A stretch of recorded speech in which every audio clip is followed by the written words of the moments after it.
just I got trained on the sub-art machine today. Well, I've been hand welding for 4 years now. You know, flux core and all that. And it's just hot. Ready for a break in that. Yeah, put a big bead in there, and turn the fan on, and do some sub-art.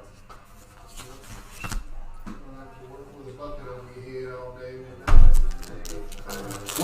Don't have to wear a welding shirt. Oh, none of that. Yeah, it was nice. So I'm gonna test on it tomorrow. I made 5 welds today, and I'll run a 12-inch coupon and shoot it. I'll be thrown to the wolves. Yep. So QC, huh? How long you been doing that? I'm certified for. You got your CWI? Yeah. CWI is tough, huh? My brother took it twice, failed it both times. He missed one last time by 1%. Got about $5 grand tied in it. You just keep yours. You did good on yours. Yeah, because I couldn't afford to take it. My brother did that class too. It's like a week long. You know, he did the class. And he's never been a really good test taker though, you know. But he's been welding for 25 years. You know. What you know is not on the tip. That's what I heard. Yeah, I used to test at weld tests all the time. Now I was pipelining. Oh, Mr. What was his name? Yeah, Dan. Yeah. What happened to him, huh? Last time I went over there, the only time I went there and didn't make it. That test very summer. Had 5 tests to take restricted. That low to the ground. It makes uphill stick. Son's test is hard. If y'all want a jambalaya ticket tonight for Henry, let me know. Henry.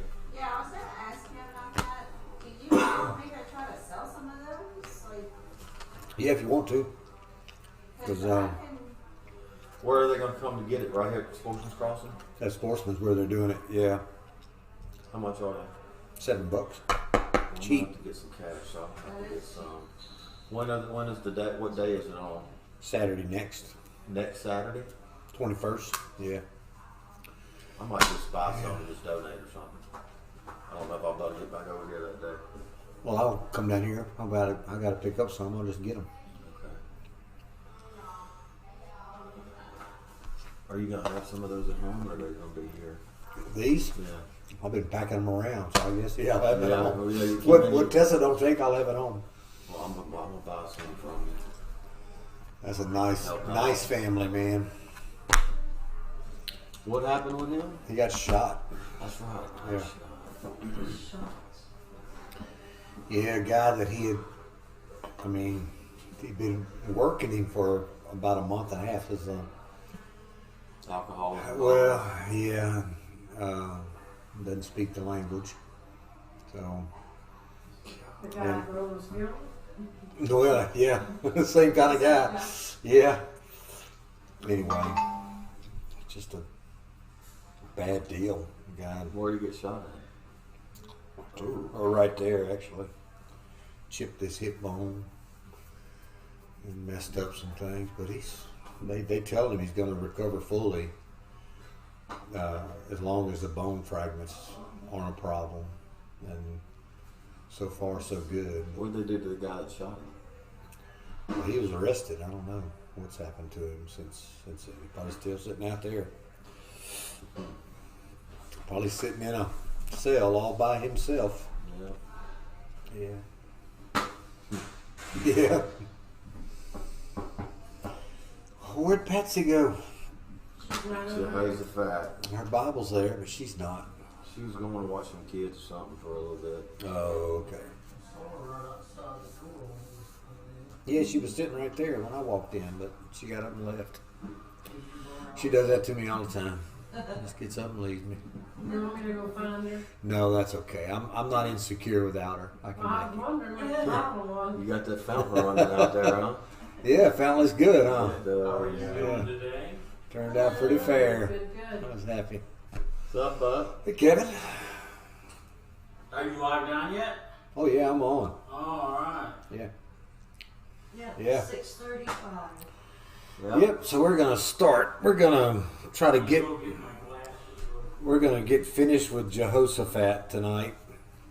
Hopefully, Jehoshaphat, Southern King, and then next week we'll circle back around and we'll deal with Ahab, and that gets us into Elijah and Jezebel and all of that. You So through with the king? Oh no, y'all said we not through with the king. I missed last year, didn't I? yeah, no, we got a lot left to do. So much to just change the scenery or something? Well, change kings. They changed a lot. Oh, the book changed. Did We're you in, change it? we're in 2 Chronicles, chapter 17. Well, we were in Kings the last time I was here. Yeah, and we'll be in Kings a little bit tonight. But, So what are you doing? I need to. well, this is what I'm doing. So let me explain what I'm doing. Yeah. So after Asa, there's a lot of change in the northern kingdom. Like some of these guys are only king for days and they get assassinated. So we're not going to look at that this week. We're going to look at Jehoshaphat because after Asa, Jehoshaphat, who is Asa's son, takes the throne. And there's a little bit of drama that goes on with his life where he gets tangled up with Ahab. Okay, and then after we kind of finish that account of Jehoshaphat, we'll go back and we'll deal with Asa. So the overlapping material that we'll look at where Jehoshaphat and Asa are kind of in an alliance together, we'll look at all of that tonight. So we won't go back and repeat that. So 2 Chronicles 18 and 1 Kings 22 are almost identical passages with just a few little changes there. But we don't hear a lot about Jehoshaphat in the 1 Kings material. That's because the writer of 1 Kings is more interested in what's going on in the northern kingdom than are they interested in what's happening in Judah and Jerusalem. The Chronicles, which most people hold to the idea that it was priests that wrote the Chronicles, they naturally are more beholden to and identifying with and recording what happens in the southern kingdom because the priests were in the southern kingdom, and so it just naturally was that way. But as we have mentioned, the Chronicles were probably written, or at least written down, during the time of the exile or immediately following the exile. But those people, the Israelites that came out of the exile, you remember they went into Babylonian exile. The northern kingdom went into Assyrian exile, okay? And those tribes, you could talk about them being the lost tribes of Israel. Those 10 tribes never really made it back home, okay? They just kind of assimilated into the rest of that known world. Then after the Babylonian exile, those folks, and not many of them left Babylon. A lot of them stayed. But the remnant that went back, they went back to Jerusalem. And so that'll be Ezra and Nehemiah, where it talks about returning back to Jerusalem and they're rebuilding the temple and rebuilding the city walls and all those things, okay?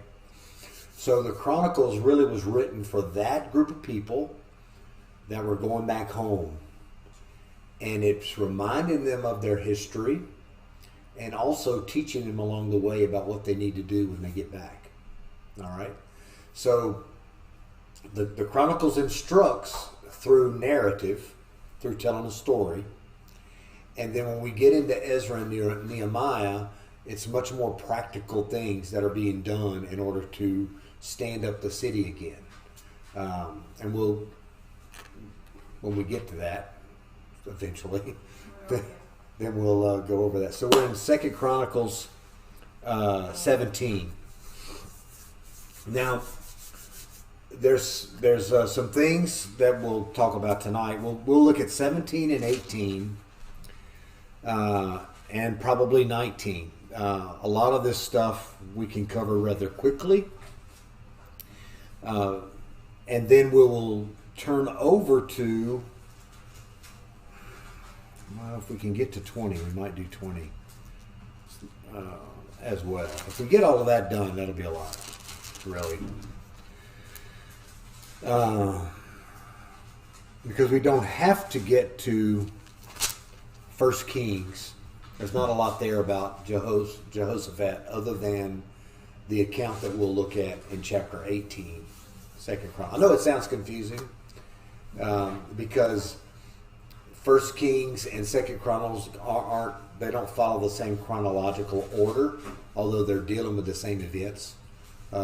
As when they overlap, they're dealing with the same events. Okay. Different times?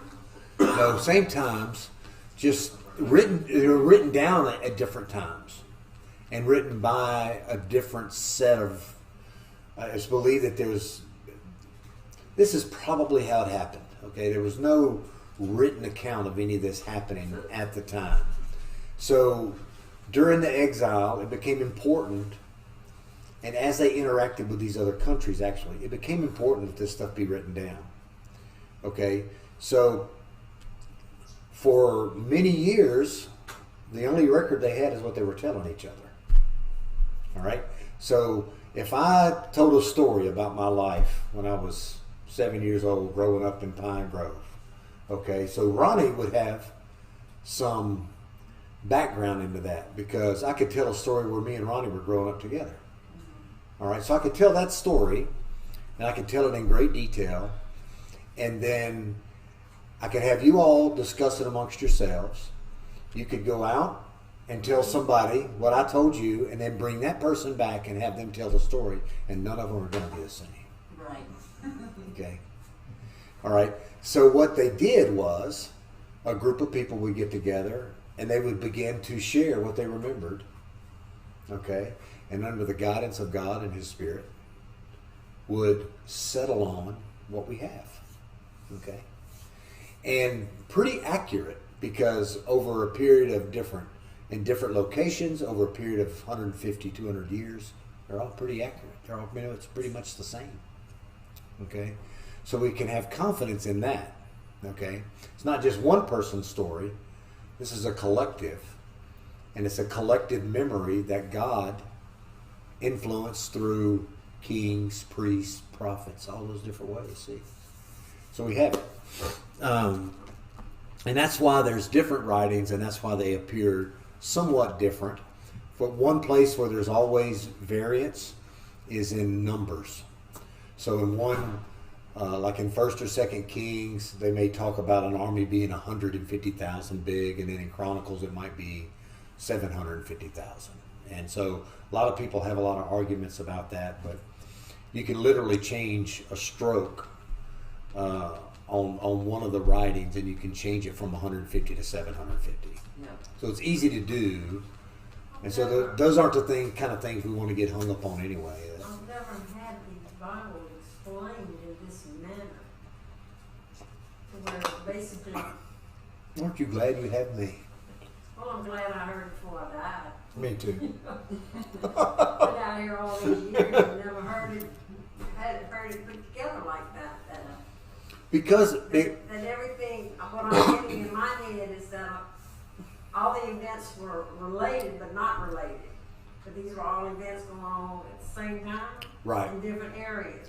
well, what we'll look at. So, for instance, we're going to look at chapter 17 in 2nd Chronicles is about King Jehoshaphat and the beginning of his reign as it was in the southern kingdom.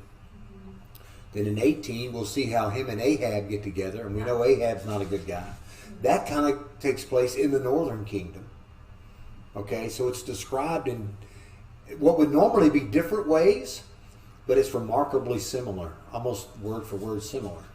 So there was an overlapping of sources there, where they got together. I take each book as a different era. Yeah, but it's not. Each They- book I look at, well, oh, Samuel was here, and Chronicles was over there. Yeah, That but- was- I didn't see the Yeah. correlation. But see, It's good. I'm not complaining. yeah, 2 Samuel and 1 Chronicles dovetail together. Yeah, Okay. Yeah. That's wonderful. Yeah. Glad I And then came. 1 Kings, 2 Chronicles come together. 2 Kings kind of stands all by itself. Okay. Did you know? Did you Yeah, know that? well, since I've been in his class, I've Okay. heard that. Did you know that before you were? No, I did not. All right. Well, you learn something new every day. I love learning. Okay, verse 7, chapter 17. His son Jehoshaphat replaced him as king and solidified his rule over Israel, meaning that there was no challenge to Jehoshaphat. That's what that means when it says that he solidified his rule. He placed troops in all Judea's fortified cities and posted garrisons throughout the land of Judah and in the cities of Ephraim that his father Asa had seized. So he's fortifying his city. He's setting up storehouse cities all over. This is what was commonly done. We've read about this several times now.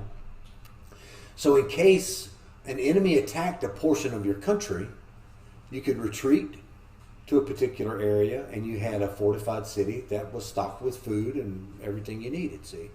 So you could do that when it was peacetime, and you could do that when you were wealthy enough to do it. So the wealth and influence that Solomon had established is still kind of trickling down through the kingdom, see? And so it all kind of works together and ties together.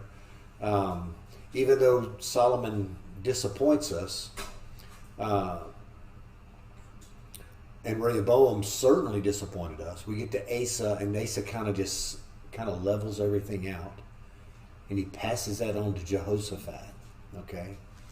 Now Asa had his own problems. We found out at the end, where he had tried to buy his way out of trouble with Baasha, and God was unhappy with that because he didn't come to God with this problem. He turned to the Syrian king with this problem, and as a result, he became very angry at the prophet and put him in jail, and he had a foot disease after, and he wouldn't even consult God about his own foot disease. He kept going to doctors. He just took a real skid. Okay, but now we have Jehoshaphat, and he's kind of leveling that out until he gets tangled up with Ahab, and we'll see what happens there. All right. So the Lord was with Jehoshaphat because he followed in his ancestor David's footsteps at the beginning of his reign. So you'll remember the chronicler never really talks about David's sins. The only time that they ever talked about David's sins, if you recall a couple of chapters back, was about his murdering of Uriah the Hittite. But they never talk about anything else.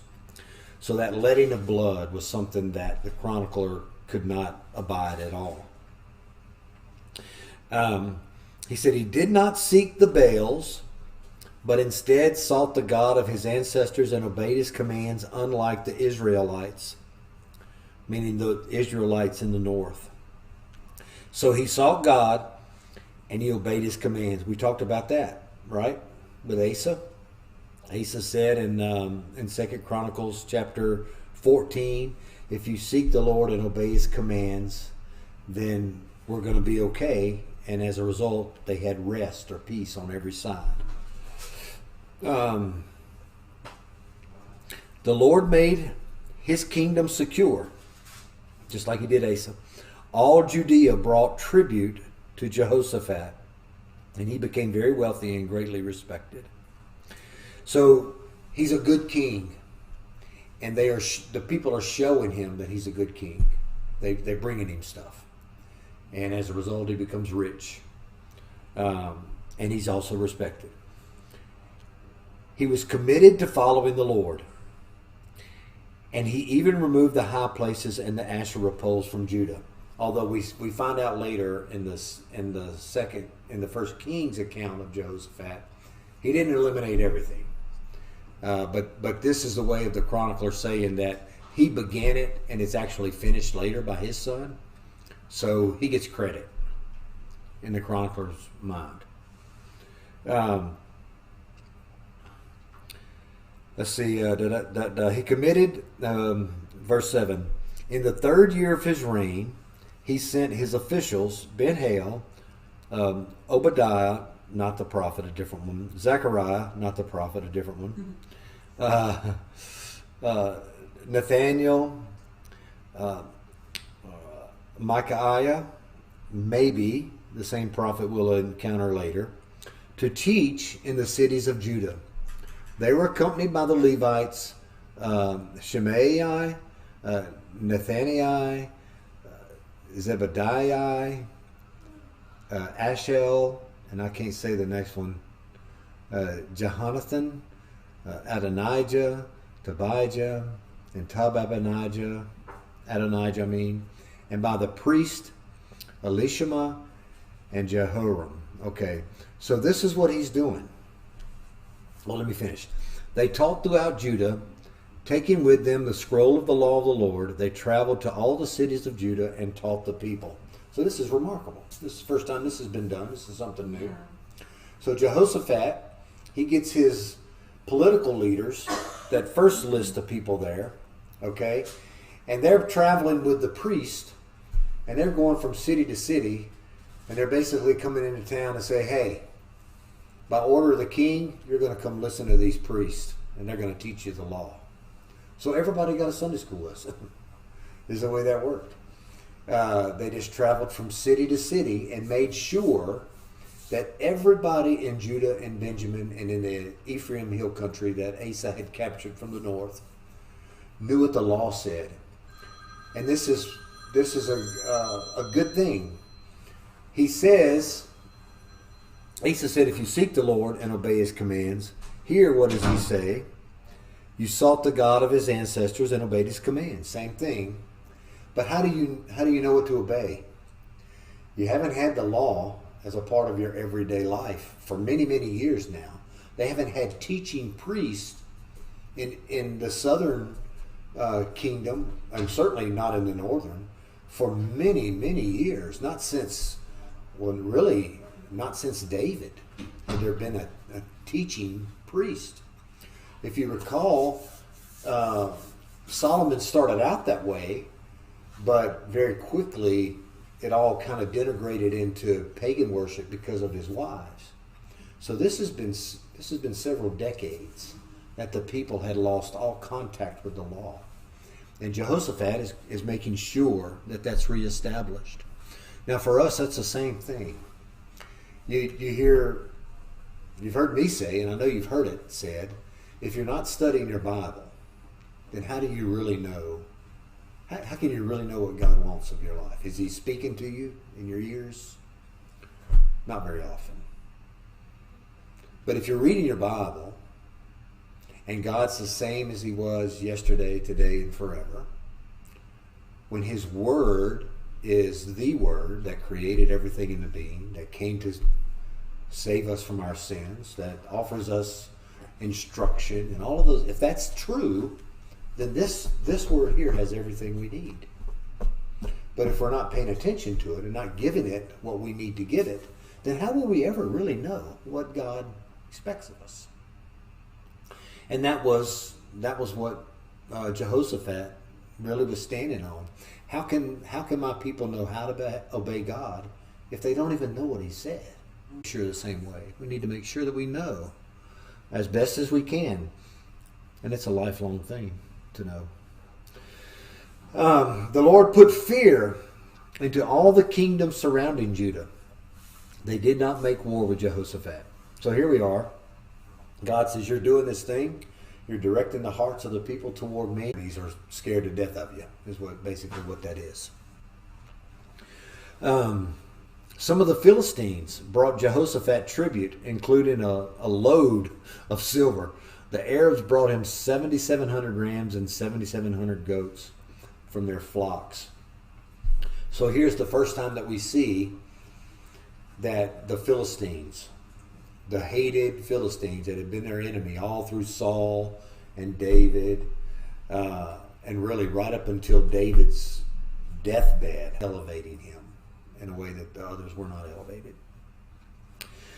Jehoshaphat's power kept increasing. He built fortresses and stored cities throughout Judah. He had many supplies stored in the cities of Judah and an army of skilled warriors stationed in Jerusalem. These were the divisions by families, and then it goes through the divisions of the army, and I'm not even going to take time to do that. These were the ones who served the king, because those whom the king placed in the fortified, besides those whom the king placed in the fortified cities throughout Judea. So he had a huge army. If you add all this up, the numbers are really ridiculous. I mean, you're talking about over 1 million people in the army. And if it's a standing army, that means that they don't do anything else. They're like professional soldiers. So the country's got to feed them, supply them, and a million man armies. That's pretty huge to take care of. So the number's probably exaggerated, but the point of it is that he had a professional army and he had a volunteer army. So it would be comparable to those that are in our armed forces and those that are in the National Guard. He had those that were ready and standing by in case something happened. So well organized, well equipped, well respected, wealthy. I mean, he really had it together. So, 18.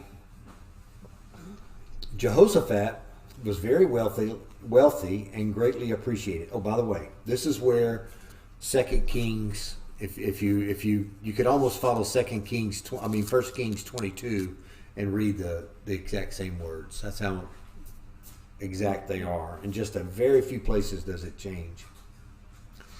Jehoshaphat was very wealthy and greatly respected. Already said that. He made an alliance by marriage with Ahab, and after several years went down to visit Ahab in Samaria. So Ahab's daughter married Jehoshaphat's son. Why would he allow that? It makes you wonder, why would he allow that? It's It's like they build him up in chapter 17, and here he comes making stupid choices. makes a stupid mistake. And he keeps going. Yeah. So here we have, you're right. Every time we find a king that seems like he's doing things right, he can't do it right. There's never the king that we need until who? Jesus. That's it. And he's nothing like any of these other kings. Yeah. Yeah. And we'll look back on some of these in the north.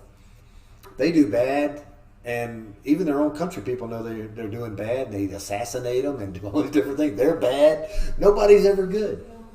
And so he does this stupid thing. I mean, the marriage may have been okay. I mean, I can't. Well, no, because he was a bad man. Ahab was a terrible man.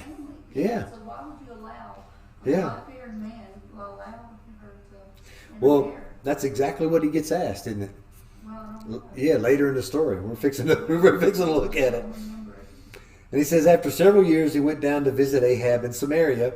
Ahab slaughtered many sheep and cattle to honor Jehoshaphat and those who came with him. So this is a flattery parade, What verse are you on? I'm on verse 3. Actually, verse 2. What chapter are you Chapter 18. 18. 2 Chronicles, chapter 18. 17. Yeah, that won't work. It's got to be 18. Find it anywhere. I'll look. Okay. He said he persuaded him to join in an attack against Ramoth Gilead. All right, this is a foreign. Why would he do that? Yeah. Well, this is what happened here. Okay. When we get over to Ahab, and we'll have to look at it next week. We can't do all of this parallel material at one time. Ramoth Gilead was a strategic spot that the Syrians were using against the northern kingdom. So either this is happening, Ahab, this is probably what was happening. Ahab didn't want to use his own resources to fight his own battle. So he's bringing in God's man. Ahab's looking. Okay. But why would he agree? My point is, why would Jehoshaphat agree without praying first? Okay. And Well, he just immediately said, "Oh yeah, I'm right there with you." well, we got to read about it. You're asking all the right questions. We're just not letting you. We're not getting to the answers yet. I just couldn't keep up. You get ahead. So I never understood this chapter. when I was doing a little devotional study on this, the thing that one commentator points out is there's some flattery going on here.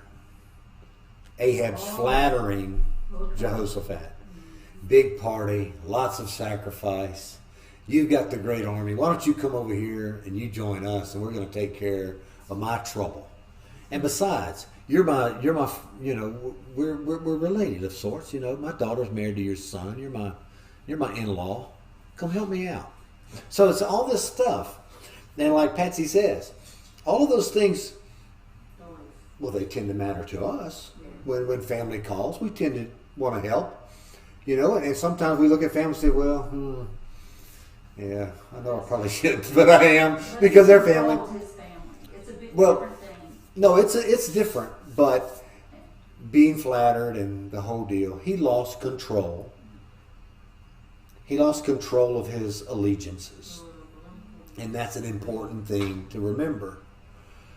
When you begin to play around with your allegiances, especially when it's to God, because he's already said, seek God and obey him. Whenever that takes a second place in life, something's going to go wrong. It may not happen right away, but something's going to go wrong. And so that's what we're going to learn here as soon as Patsy lets us get there. So he replied, I will support you. My army is at your disposal and will support you in battle. Then Jehoshaphat said further to the king. He should have said this first, but he didn't. But he said, first, please seek an oracle from the Lord. So what Jehoshaphat is saying is, I want to hear from a seer about what God says about this. Okay, a seer, oracle comes from a seer. The difference between a seer and a prophet would deliver more of what God's intended purpose was behind a thing. A seer saw. They had this ability to just be able to know what God was about to do in a thing. And so Jehoshaphat in the southern kingdom had priests, obviously, that were going around teaching people about the law. He had people and he had prophets that he could call on, and did. But here in the north, there's none of that. This is a pagan, lawless place when it comes to God's law. And so he says, can we seek an oracle from God? Okay, so the king of Israel, the north, assembled 400 prophets. It doesn't say they're prophets of God. And that's an important distinction here. They're just 400 prophets. By this time, Jezebel's she's already killed a bunch of them. So we get that in the account in 1 Kings. So to have these 400, it's amazing that there's that many that'll do anything. But they're not prophets of God. They're just prophets. Yeah, because they tell each other what to say. Yeah, that's right, exactly. So they asked him, should we attack Ramoth Gilead or not? And they said, attack! God will hand it over to the king. But Jehoshaphat asked, is there not a prophet of the Lord still here? Okay, so why does he ask that question? Because now he wants counsel from God. He wants to know Well, what else to do. He's heard these 400 prophets Yeah. speak, and he knows that it's all paper tiger. He can hear it in their voice. He can feel it in his spirit. This is just 400 yes men standing here. And he says, I'm not doing this until I know what God's involvement is going to be. Well, he says that. Ultimately, he knows what God's involvement is, and he still gets involved. How does he pick and choose when he wants to hear from God? Is that what you're trying to say? That's what I'm trying to say. He's putting these people in his life that Yeah. are not anywhere near So the one day life he's that holy he and is. the next day he's He's not. making bad choices. So, and it was amazing about this. You don't find these kind of stories in other ancient accounts of people and their gods.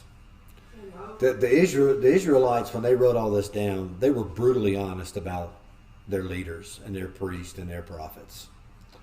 And so when we carry on to verse 7, it says, the king of Israel answered Jehoshaphat, there is still one man through whom we can seek the Lord's will, but I despise him because he does not prophesy prosperity for me, but always disaster. Yeah. Micaiah, son of Imlah. Okay, so Jehoshaphat says the king should not say such things.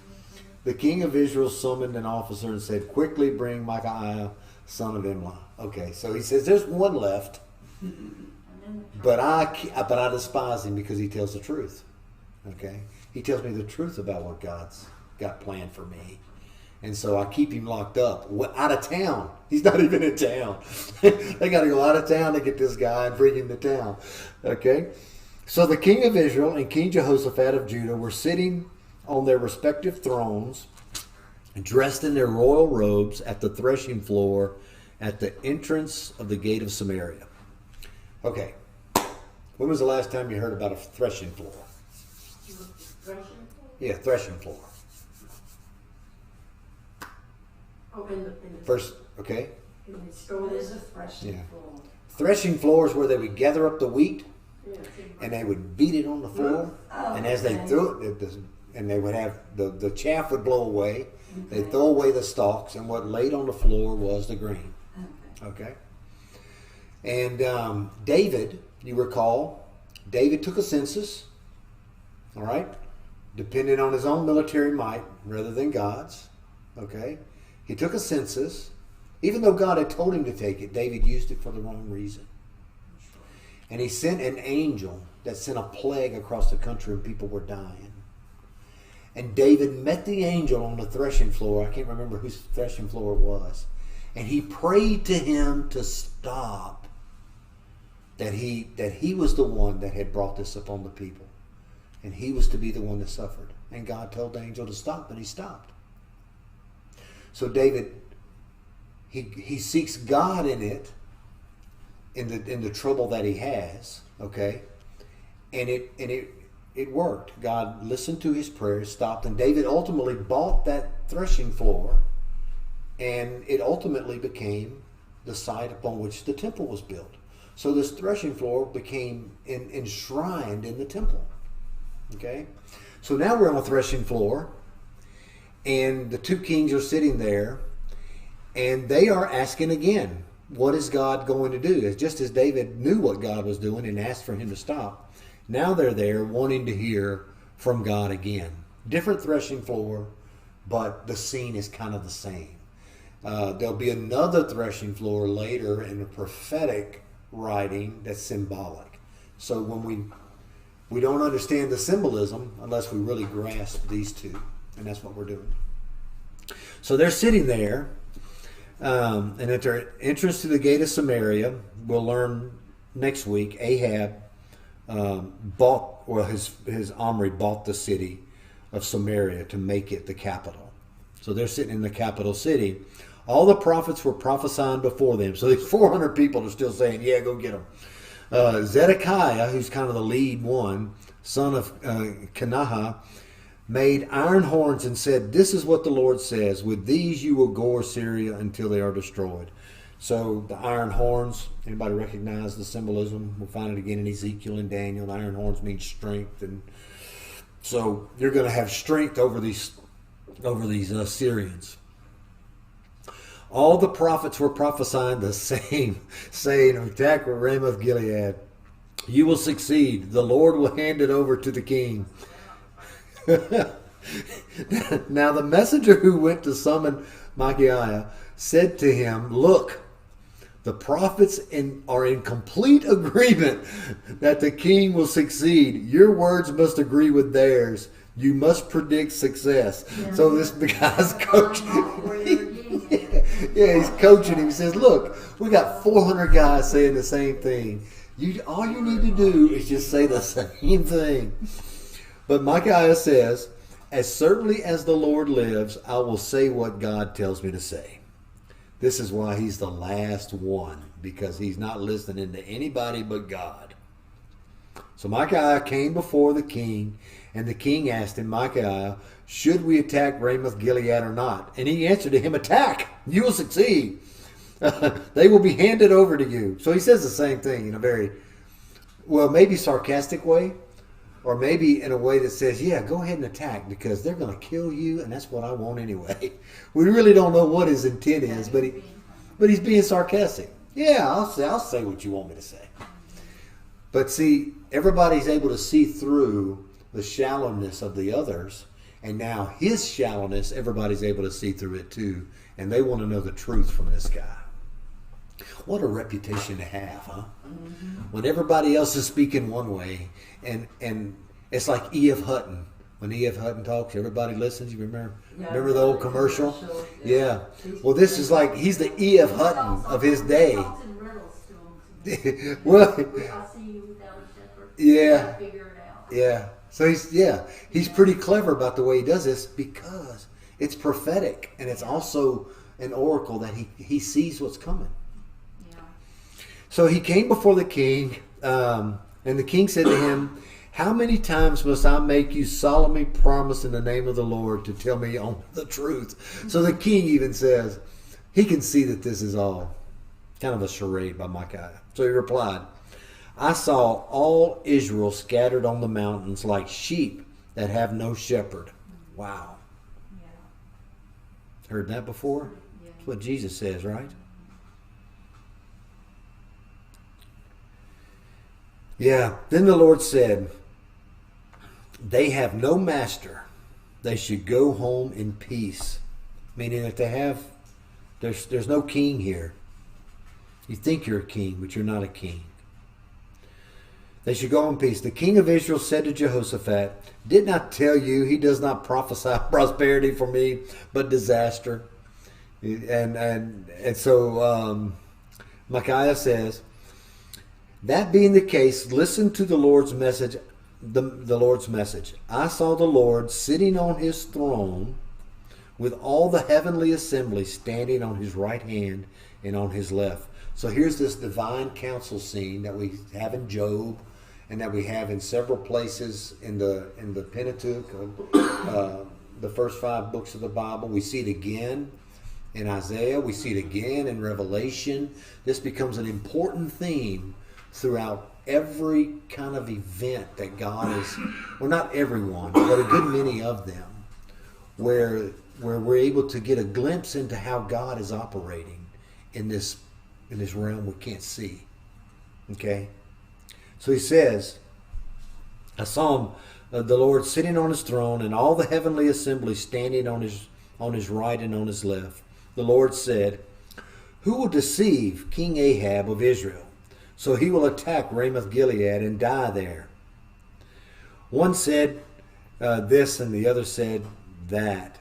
So verse 19 is important because it appears as though God is orchestrating destruction. Yeah. Okay. And we have a hard time with that because James tells us later that God doesn't do those things. James chapter 1, somewhere in the middle of the chapter. Okay, but this is not. Some people would call this a progressive revelation of God and a progressive understanding of God. But what this really is God determining that Ahab's got to go. That's right. And God has at his disposal a council, heavenly beings, that will accommodate God's will. Mm-hmm. And we see that in action here. So it's not a progressive revelation of God. It is just a peeling back of the curtain for a moment and seeing that, yeah, God has intentions and he's got the heavenly host to carry it out in whatever way he chooses. Which means that in our life, he's got the same thing. He's got actors on his behalf that will be a part of who we are. So Hebrews describes it as angels. It says, be careful who you are interacting with and how you treat people. You may be entertaining angels unaware of who they are. And so these things become a part of our life, not just in this 700-800 years before Christ comes, but even in the first century and even beyond, when you begin to read church fathers. So it says, then a spirit stepped forward and stood before the Lord. He said, I will deceive him. The Lord asked him, how? And he said, I will go out and be a lying spirit in the mouths of all his prophets. So the spirit says, yeah, I'll fix him. And I'll do it through these guys that have no backbone for you. Okay, I'll the old saying, I'll kill two birds with one stone. I'll get rid of the lying prophets and I'll get rid of him. And I'll do it by deceiving them all. So deception's a terrible tool, you know. So the Lord said, deceive and overpower him. Go out and do as you have proposed. So now look, the Lord has placed a lying spirit in the mouths of all these prophets of yours. Not prophets of God, prophets of yours. But the Lord has decreed disaster for you. Zedekiah, son of Kenaiah, however it is, approached, hit Micaiah on the jaw, and said, which way did the Lord's Spirit go when he went from me to speak to you? So the idea behind this is the Lord could only speak through one spirit, through one person at once. And Zechariah is claiming that he's speaking through me, not you. Okay? That's why he asked the question. All right? Zedekiah does. Micaiah replied, look, you will see in the day when you go into an inner room to hide. That's coming later. Then the king of Israel said, take Micaiah and return him to Ammon. It was a city about 30 miles away from Samaria. The city official and Joash, the king's son, say, this is what the king says. Put this man in prison. Give him only a little bread and water until I return safely. And Micaiah said, if you really do return safely, then the Lord has not spoken through me. Then he added, take note, all you people, which is actually a line that Micah uses. And so some people have the idea that maybe this was Micah because the language is similar, but it's not really important at this point one way or the other. The king of Israel and King Jehoshaphat of Judah attacked Ramoth Gilead. The king of Israel said to Jehoshaphat, get this now, I will disguise myself and then enter the battle, but you will wear your royal attire. Yeah, so because he didn't want to die. He didn't want to die, and maybe I'll get rid of my southern guy, and I might be able to take his kingdom. Yeah. Mm-hmm. Because somewhere in the back of his mind, he knew the prophet was right. Yeah. Yeah, that's right. Try to get out of it. Going to try to protect himself.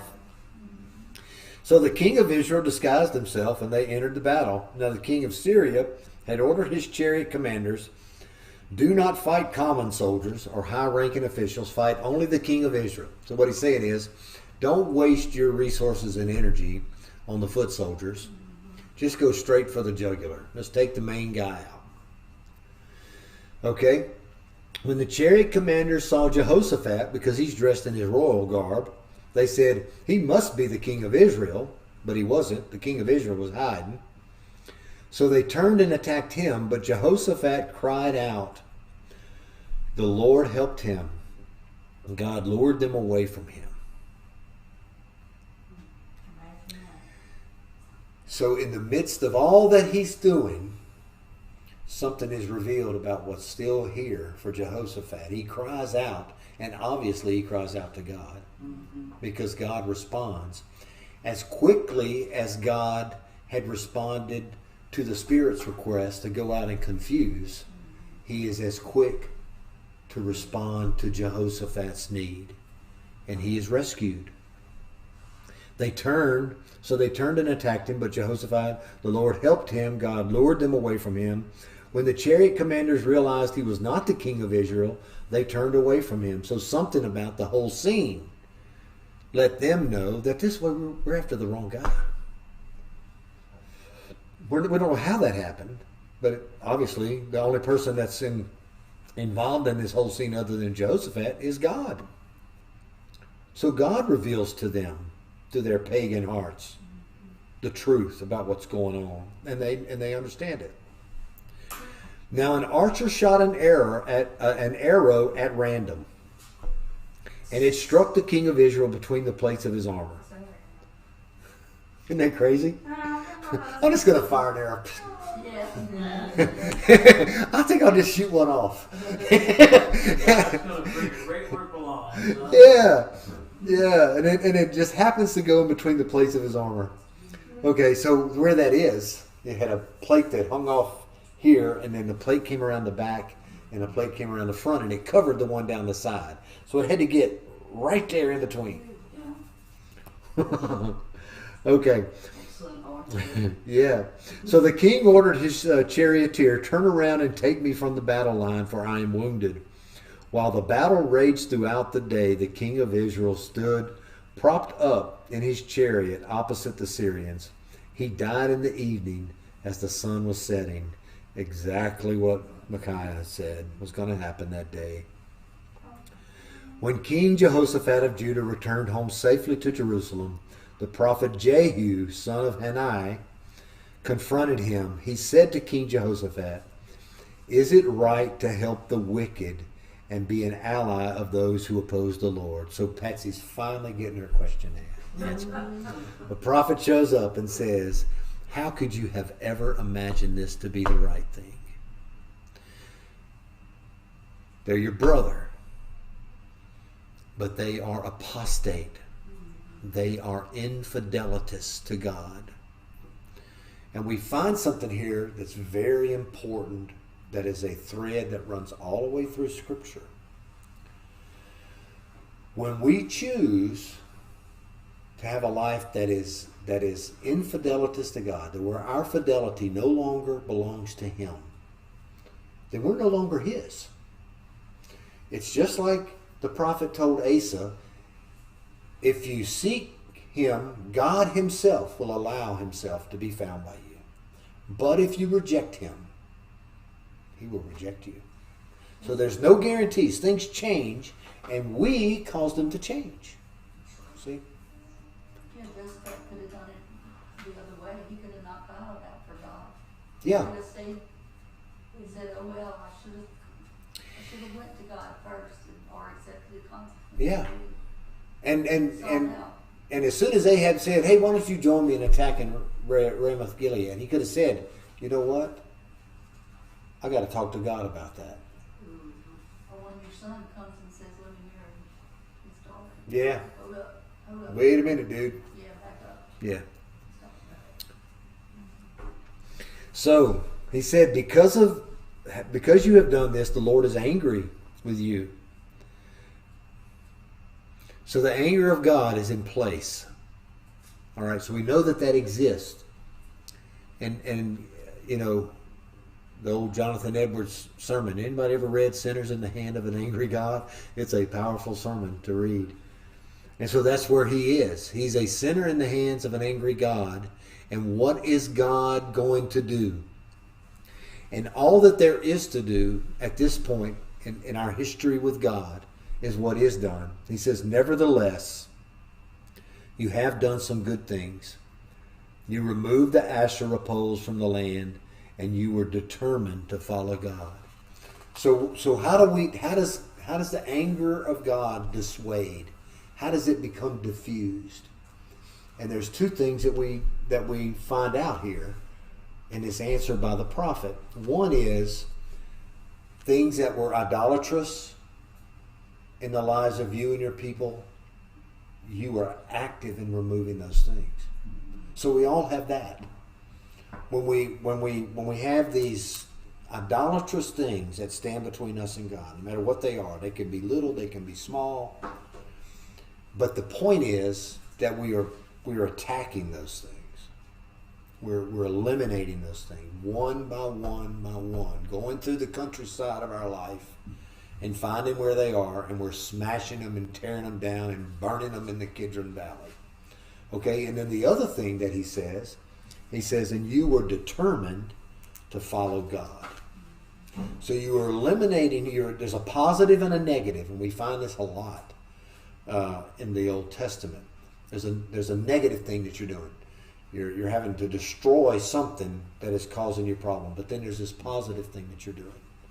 And that is that you are determined in your heart that you're going to follow God. Now, who gets to be the judge of that?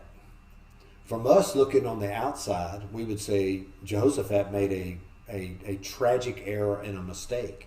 But God looking from the inside says, there are some things that I can abide in you.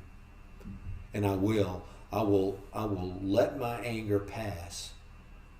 And out of, really God saying, out of respect for what you've done already with me. Okay?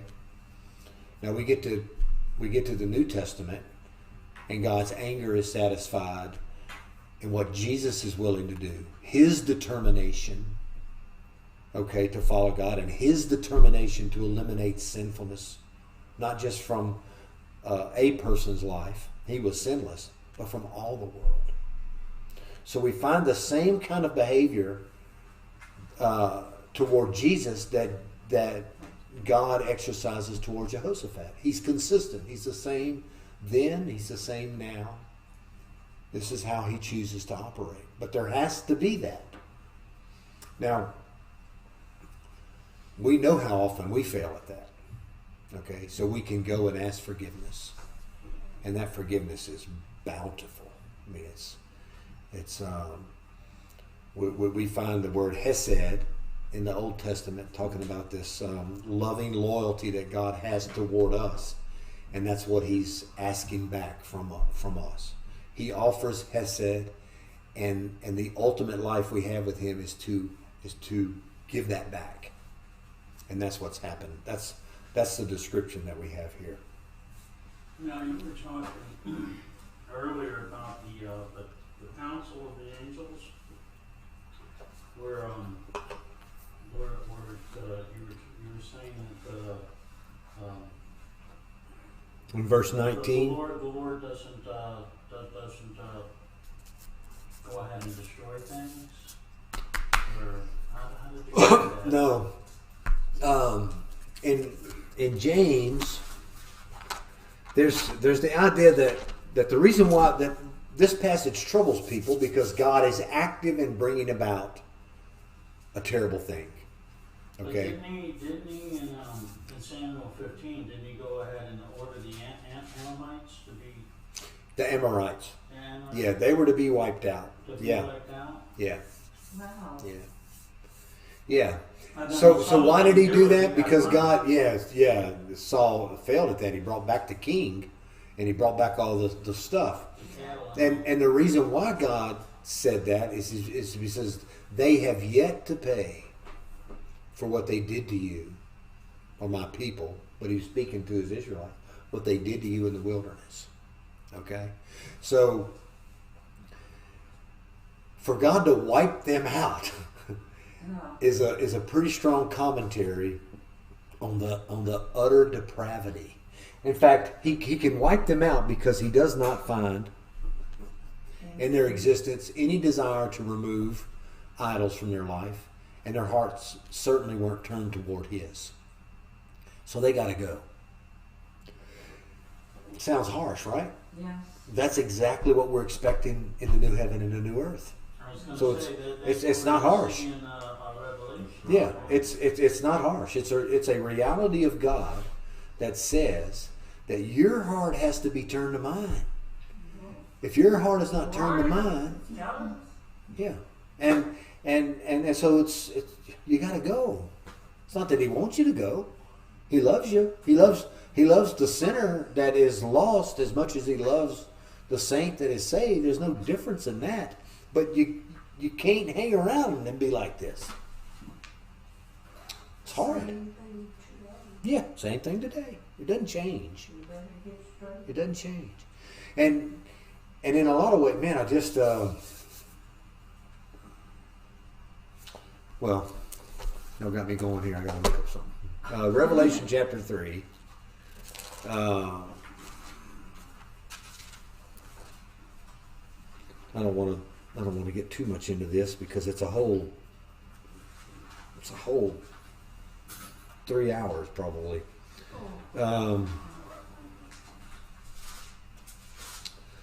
I can't remember. Let's see. Was it? The churches? Yeah. Let's see. I can't remember. It's this one or.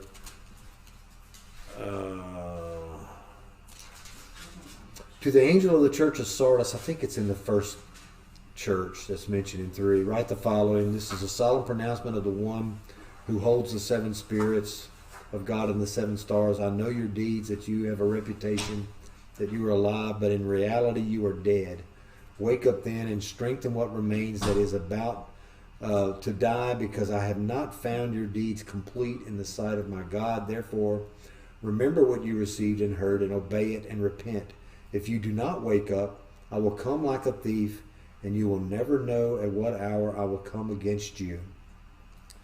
But you have a few individuals in Sardis who have not stained their clothes, and they will walk with me dressed in white, because they are worthy.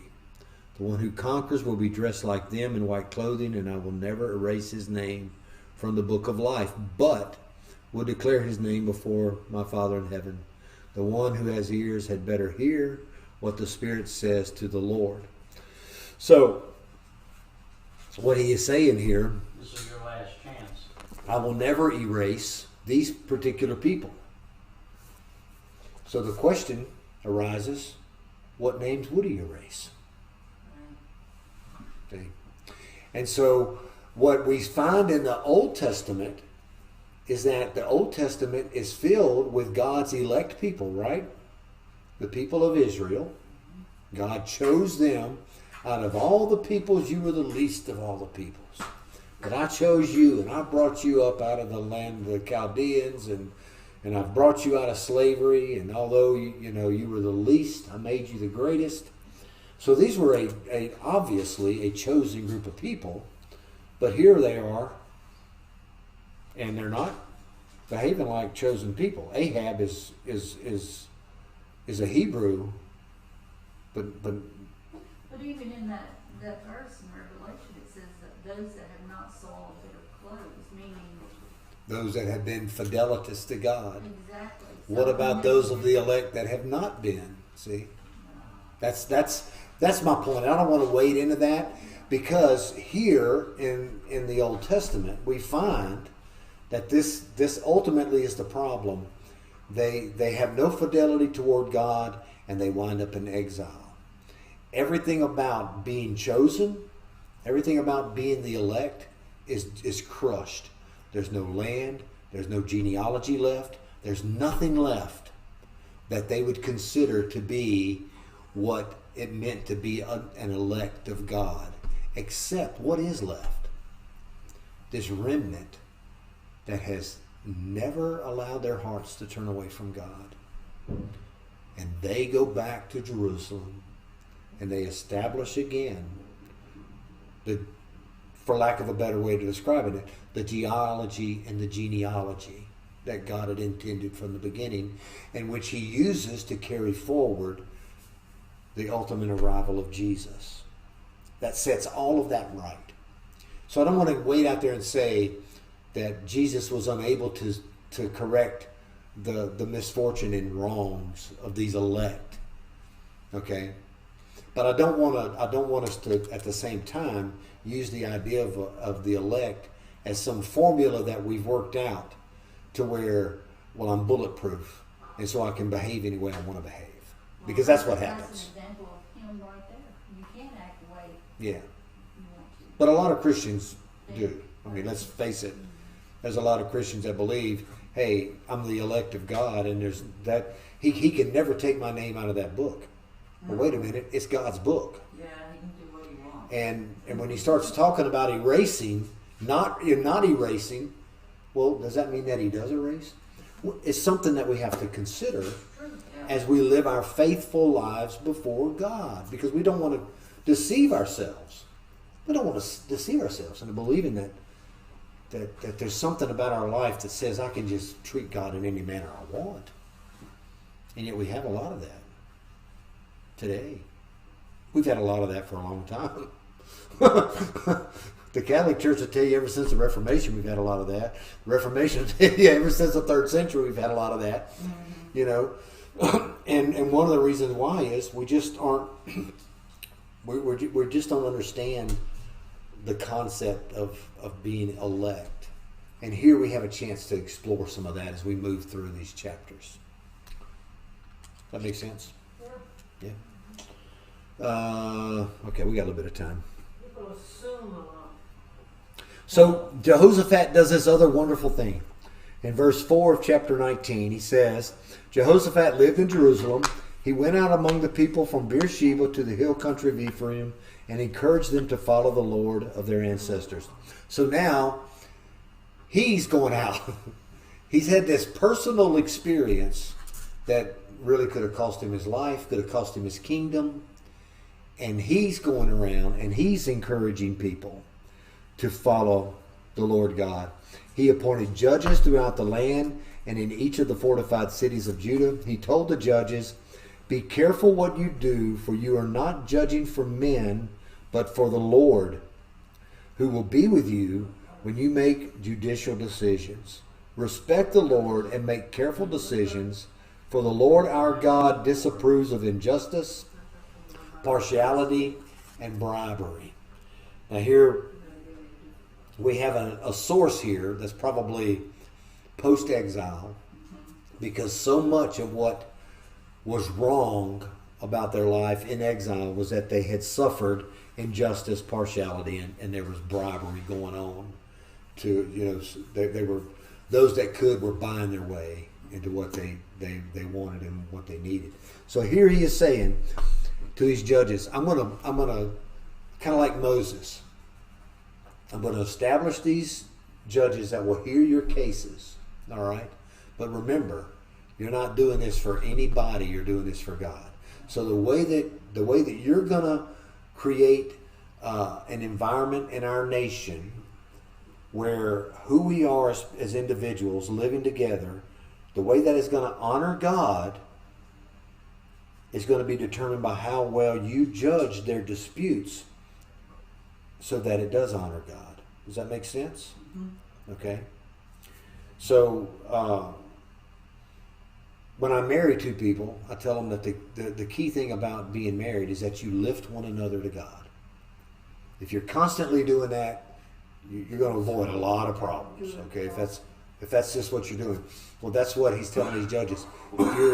If your decisions, if you're thinking, if the way that you're dealing with these people is meant to honor God and to lift them to Him, then everything's going to be good. Well, I've seen you work with disputes. You work with disputes that I have had, and basically you're honoring this in the way that you do that, because I can remember most of the time how the words come out as grace begets grace. Yeah. And once somebody forgives, then the other's going to forgive. And then peace is going to be drawn at that point. That's right. Yeah, the worst thing in the world, the most almost embarrassing thing is to somebody to forgive you and you don't reciprocate it. You're all of a sudden like this tall and 3 years old, you know. Yeah, grace begets grace. That's right. So he says in verse 8, in Jerusalem, Jehoshaphat appointed some Levites, priests, and Israelite family leaders to judge on behalf of the Lord and to settle disputes among the residents of Jerusalem. He commanded them, carry out your duties with respect for the Lord, with honesty and with pure motives.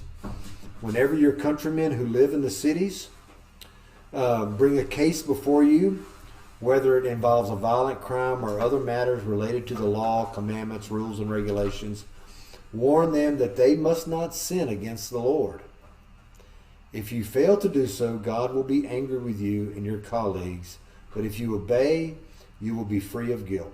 Take note, Amariah, the chief priest, will oversee you in every matter pertaining to the Lord, and Zebediah, son of Ishmael, the leader of the family of Judah, in every manner pertaining to the king. The Levites will serve as officials before you. Act courageously, and may the Lord be with those who do well. So he's laid out now a system of administration that puts God at the top, okay? And every decision is to take into account God's will that he's established for his people. And so it's, you remember we started this talk about he had his leaders and priests going out through the countryside teaching the law, and now we have the result of that. So it's kind of interesting in that the writer kind of bookends this terrible story with Ahab with Jehoshaphat's understanding of what it means to honor God, not only to seek him and to obey his commands, but to administrate the country and have his judgments rest in the honor of God and the glory of God. And So, to be totally responsible for that. yeah, See, because as we go into today, as the royal priesthood today, Jesus Christ said, don't be the one that teaches my children the wrong thing. that's right. Okay. That's exactly right. That you're gonna suffer a greater. Yeah, to much is given, much is required. Mm-hmm. And this is kind of the same thing. So we got those two wonderful bookends that are really solid, and then in between we have this squishy story of Ahab and Jehoshaphat that really disappoints us. Jehoshaphat really disappoints. But then sandwiched in the middle of that is this great prophet, Micaiah, that is fearless. He's the one that's courageous. He's the one that's making the judgments and offering the glory of God and what he is saying. So we want to look back, although it's squished in the middle of all that stuff. Here's the one that is the model for what Jehoshaphat is asking of these that he's appointing. In the face of death. He's almost saying, man, if you'd have just been there when Micaiah was talking to us, that's the kind of guy I want you to be. But he doesn't ever say that. But we're able to know that because he's right in the middle of all of this. And he speaks God's will. He speaks God's prophecy. And and he gets thrown in jail. And Does he ever get out? he never cries a tear. Huh. Did he ever get out of jail? I don't think he does. No. Well, we'll find out when we get into the whole thing with Jezebel and Elijah. We'll get into that next week. Was Ahab married to Jezebel? Mm-hmm. Okay. So we'll get into that next week when we go through the Ahab side of the story. So this is the Jehoshaphat side of the story. We find it in Chronicles. We'll go through the Ahab side of the story. That's in 1 Kings. Okay. That's interesting. Yeah. So you really have to read them together. Yeah. Yeah, see, Jezebel comes out of a totally foreign pagan world, and she embodies everything we mean, the word Jezebel means, in today's culture. And Does she take up his reign? who? Jezebel? Ahab? When Ahab dies, for a moment. Not very She long. goes after Elijah, doesn't she? That's during that time. Yeah, that's why Ahab's still alive. Because when I think what she does, but it doesn't last long. It's a short period. Yeah. She kind of had rule even before he died. I mean, really.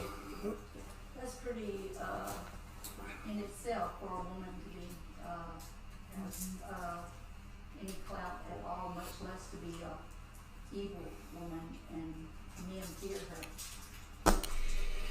Yeah, and boy, if we had time, Day and time. Right? if we had the time, it would take a lot of time.